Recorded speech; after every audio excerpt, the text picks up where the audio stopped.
I'm Lin Li Fu, you're watching ST Live. We are following a developing story in Thailand where more details have emerged from a mass shooting in a childcare centre. The number of people dead has risen to 35 after a gunman opened fire here at this childcare centre. 22 of them were very young children. He first shot at staff members, including a teacher who was 8 months pregnant. He then slashed at children who were napping. 12 others were injured and are being treated.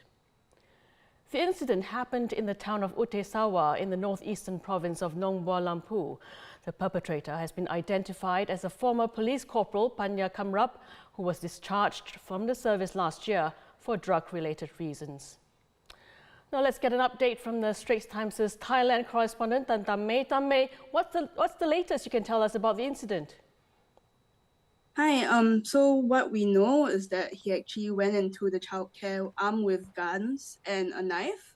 And like you said earlier, the children were taking their nap and there were about 30 of them when he entered. And local news have been reporting about it and saying that he had slashed the children with the knife and had used the gun on some of the teachers, including one that was pregnant and due very soon. So what we know is that after that, he fled the scene. And there was a chase for a while, and he ended up at home where police later found him dead, and they also found his wife and his son, who was believed to be about 3 years old, also dead. So it's believed that he had killed them and then turned the gun on himself. So we also know that some of the kids at the childcare were as young as 2, and as he was fleeing, he had actually shot at random passers-by who there were some fatalities, in these passers-by as well. So that's the latest we have right now, and numbers are actually going up for those who have died and those who are injured. So we have to keep watching the numbers actually. Now we understand that the gunman was a police officer. What else do we know about him? So we know he is 34, and we know that he was actually recently, just last year, dismissed from the police force for drug possession. So he allegedly had taken yaba, which is meth in Thailand.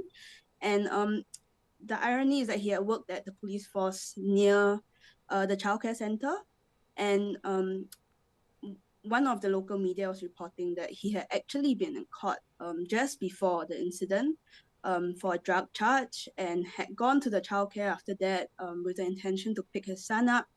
But when he couldn't find the son, he had become agitated, and apparently that's how the incident kicked off. But this is still alleged, and we're not sure of the exact reason or the motive of this mass shooting today. Now that the gunman is dead, what is next? Are there expectations for what the government could do next? So with the usual condolences pouring in from the various authorities, I think some big name authorities are also flying down just to see what they can do with the situation. Right now, most of the some of the childcare centers in the area have been ordered to close, and there's also talks about sending counselors to the area to speak to survivors, because it's definitely a traumatic event for even the injured who have survived, or even eyewitnesses, because this is just something so shocking and saddening for the community. Yeah, and the hospitals are actually also trying to help those injured. There was actually a very urgent call for blood donations earlier today, and thankfully that has been met. So the hospital said they have enough, but everyone's just trying their best to, help everyone survive, as much as possible. Okay, it seems like both drugs and a gun figure prominently in this incident. Can you tell us more about whether drug use and gun ownership are challenges in this northeastern part of Thailand?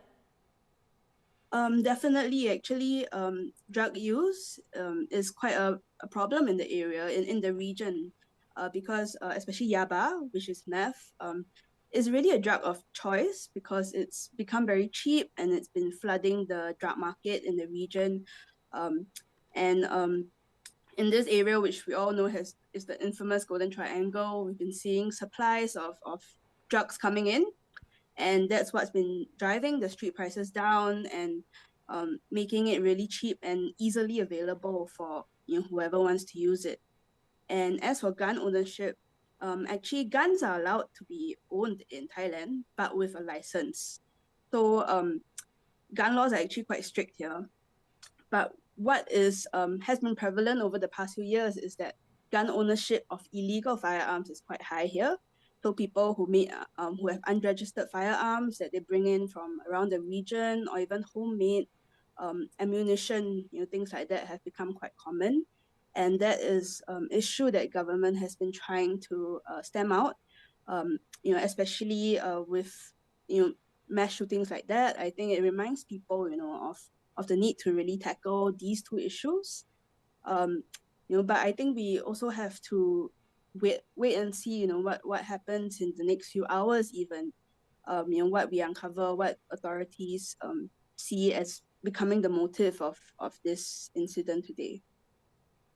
All right, then. Thank you very much for that update, Tammei. That was Tan Tammei, the Straits Times' Thailand correspondent. Our coverage continues on straitstimes.com and on Facebook as well as YouTube. Don't forget to hit subscribe to stay informed and activate the bell icon on YouTube to catch live news updates. I'm Lin Li Fu. Thanks for watching.